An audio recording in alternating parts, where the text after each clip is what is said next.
মই মা দেউতাৰ ঘৰলৈ আহোঁতে আমাৰ পথাৰখনলৈ আহিছোঁ। এয়া আমাৰ এই খেতি কৰিবলৈ কঠীয়া পাৰা হৈছে। কঠীয়া মানেতো সকলোৱে জানে, আমাৰ অসমীয়া লোকে। ইহঁতে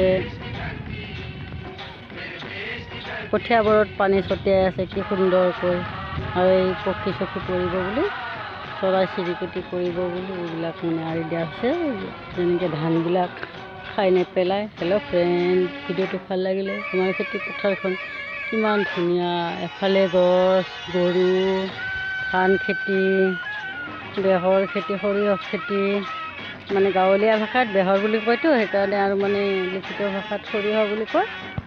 এইবিলাক আপোনালোকে চাবলৈ পাৰিব। আৰু আমাৰ এইটো ভাই বোৱাৰী বহুত খেতি কৰাত ভাল, মানে তাই বজালি চাইডৰ পৰা আমি আনিছোঁ। এতিয়া তাই ইমান দেহে প্ৰাণী লাগি মানে খেতিখনত লাগি আছে। ভিডিঅ'টো ভাল লাগিলে প্লিজ কমেণ্ট কৰিব, ছাবস্ক্ৰাইব কৰিব, বেছি ভাল লাগিলে শ্বেয়াৰ কৰিব। Thank U.